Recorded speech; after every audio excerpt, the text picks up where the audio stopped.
Hi, this is Catherine, and this is Taking Tea with Catherine. This is not tea. This is iced coffee, which I made myself. I tried to do the thing, because I know I've spoken about this before. I don't drink a lot of coffee. I can't drink a lot of coffee. So I try to treat myself once a month and have some coffee somewhere. And past couple months, I just haven't done so. And so on my walk earlier today, I thought I would pick up a nice iced latte at one of the local places. I was happy because I got there nice and early. I had passed by a couple weeks ago. It was 4 p.m. and they were closing at 4 p.m. so I couldn't go in. So I thought, okay, well, it's probably around, I think it was close to like noonish, I don't know when, that I was going to go there. And it had the thing where it was online order pickup at this point, and I couldn't be bothered. I'm just so tired of everything. So I said, well, you know what? Let's save some money and make my own. And so far it came out pretty well. I only had just enough ice cubes to put it together, but it's good for something. So I'm not really good at making coffee, so for something I made, it was pretty good. Enough about that. So this is a Friday Reads, and it's kind of like a Friday Reads with a slight wrap up for June, because in June I only read 5 books, or I only completed 5 books, I should say. And 2 of them, well, no, 1 of them, I guess you could say, I already talked about on Tea and Mystery, because the other one I finished in May. And I've already spoken about most of them. I already spoke about most of them on this channel already, if I finished it and my thoughts on it. So I thought, oh, a whole wrap-up just for 5 books, and really only 3 books in the long run, or 4 books. Can't do math. So I thought I'd just talk to you about the 2 books that I did finish in the past week, before I get into what I'm planning to read, etc. So I had a nonfiction and a fiction, which I love when it evens out like that. I really do. I try so hard to read nonfiction, fiction, nonfiction, fiction. Not always pairing, but at least to even it out. But I don't always make it. Sometimes I end up reading more novels. That's okay, but I like to stick to one of my goals in life. But yes, I finished 1776 by David McCullough. And one of the reasons I chose this book is because I really thought, maybe I didn't read the description well enough, but I really thought that this was going to be about, more about the Declaration of Independence and the people behind that. And because I was planning to do a whole thing I did in May, a thing called Two Minds, something like that, where I was speaking about a historical character and how I have basically almost like a love-hate relationship with them, where I think good things about them and I also think bad things about them.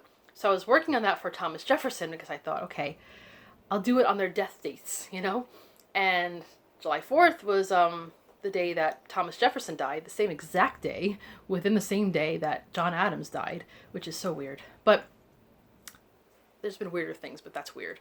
And I thought, okay, that'd be a great way to just pull it together and talk about Thomas Jefferson and my opinions on him, which are honestly pretty standard opinions. Anyone who knows whatever anybody knows about Thomas Jefferson probably has. But I thought I'd brush up on him, and this book was definitely not the one. He's mentioned in here once or twice, but so are a lot of people who aren't really talked about much, like Alexander Hamilton, for instance, is talked about briefly in the middle of certain battles, but not expounded on. Even there's a part where one general or somebody, I forgot who it was going to retreat a certain way. There's a lot of retreats in this book, and he was talked out of it to his benefit by Aaron Burr. So I finally, it's always good to read something good about Aaron Burr. We're going to get a little more into that in a minute, but so no, and that was nothing to do really with Thomas Jefferson. There was more in the book, which I did talk about very briefly. There was more about Thomas Jefferson in this book than there was in this book, I think. There was a brief, we're talking about the year 1776, so they do talk about the Declaration of Independence, but really more of, it being sent out. Wasn't really discussed about how it was put together, whatever. And that's okay, because you know what? I'm not that interested in that anyway. But yeah, so I will postpone the Thomas Jefferson discussion to another time. We don't have to be exact, I suppose. But there was a lot of battles, and I don't love battles, but this was some of it. Well, starts in mostly in the Boston area, which I don't know that much about compared to some people. I've been to Boston. It's been over a decade. Keep planning to go back. All this talk about the Brattle bookshop by Steve Donahue, and I'm like, I need to go to Boston at some point, and I haven't. But so that was slightly interesting, but it really became a little more homeward bound for me when it went to New York, and there was a lot that took place. A lot of the messed up stuff happens in New York. New York. I'm when I say messed up, I'm talking about from the vantage point of George Washington, who this is really mostly about. George Washington, his army, and which was a very, very ragtag group of people, like no uniforms or anything at this point. It was just, people who barely were trained at all versus the English, who were very, very well trained. But it did not look good for the Americans at this point. George Washington was pretty able in a lot of ways, but there's a lot of times that he messes up here, or things just get messed up for him, and a lot of people turn on him. I didn't realize how many other people did, even people who were close to him, and who just started to lose confidence in Washington. And there was a really interesting part, because he's always kind of known as a kind of stoic, practical person. And there's a part where in Kips Bay, which is a part of Manhattan, where things are just going completely wrong, and he just charges in there almost like a suicide mission, and they have to kind of come to his aid, because he could have really lost it at that point. So that was something else. In the Battle of Brooklyn, which is also sometimes called the Battle of Long Island. So yes, I still do recommend, if you like anything about the subject, I totally recommend it. Very well written. And the whole discussion of the crossing of the Delaware, which if you've ever seen the painting, which is a huge painting, if the Met Museum, the Metropolitan Museum of Art, which I haven't been to in so long, has a huge one. It's very kind of glamorized, but there's a little more about that in here. So yeah, I'm glad I read it. I really am. I did really like it, and I'm going to read more of his books. And I finished one book in this collection, Nella Larson. I finished Quicksand. And so there's still Passing and the stories to go in here, but Quicksand is the one I intended to read in June.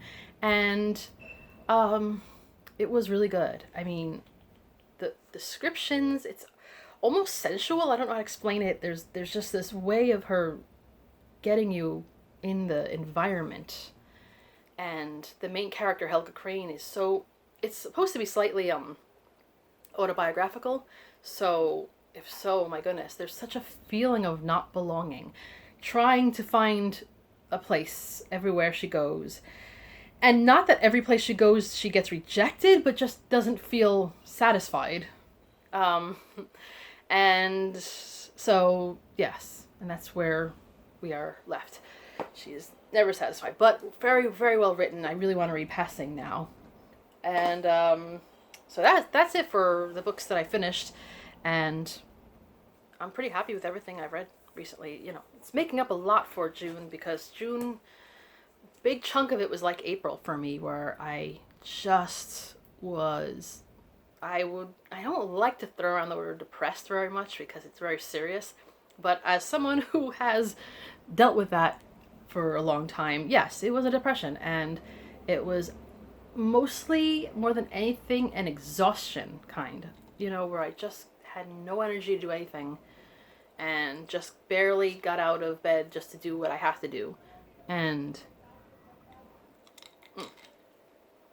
ice keeps floating in there, kind of not so glamorous. Iced coffee. This is why I usually use a straw, but I don't want people getting on my case about straws right now. So anyway, so you have to watch me be awkward with ice cubes. Enjoy.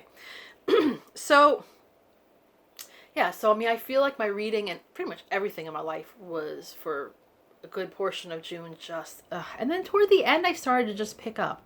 So I'm at the point now where I'm kind of picking up. My problem is, okay, so I started off July 1st, very excited, Jane Austen July, loving Jane Austen, loving reading about everything about Jane Austen, ready to go full speed ahead, and I did pretty well on the first day. The second day, I had a migraine that was, it was yesterday, that was not just a migraine, but like a bad one. I feel so bad for people who have chronic migraines. If chronic migraine doesn't mean so much the pain, it means that you suffer from migraines like half of a month, which I don't. Maybe 1 or 2 days. Most I've ever had, I think, is maybe 5 days in 1 month, ever. And that's the worst, and that's very rare. It's usually a couple days every month. So I started off in the morning, and, you know, it got to a certain hour where it became too late to have strong caffeine, and that's when it hit me so badly. There was not a chance. There's times where I have a migraine where I can still read, like, and I have to maybe choose what I read, because certain subject matter that makes you think a certain way is just not good for the head. But this was just like, I could not. I had to take whatever I could take medicine-wise, and sniff lavender oil, and put cold compresses on my head. I even put some of that menthol, what's that kind of stuff called? Tiger Balm over here. It was so pathetic. It was so pathetic. So reading yesterday was, I mean, almost non-existent. So I feel like I'm already kind of off my game for July, but we shall return. I started Emma, and I'm really liking it so far, although I still think it's not going to be unseated from my least favorite category in my Jane Austen rankings. And it's totally possible, because even though I like it, there's just so many that I like better. But it's nice to read it from a fresh perspective from so many years later. So that is good. And then I also started Jane Austen, The Banker's Sister by E.J. Clary, which is basically Henry Austen, her brother, which is basically the favorite brother. I think almost everybody loves Henry Austen. There's something, he's just one of the more interesting characters of all Jane Austen's family. Although she did have a pretty interesting family, I think. And about his, you know, eventual wife, Eliza. I keep wanting to refer to Hamilton. I'm going to get there, by the way. And she was another story and a half. I mean, talk about kind of like a glamorous story, that someone living in a tiny little spot in England, to come across someone like that must have been something else. So there's so much to that.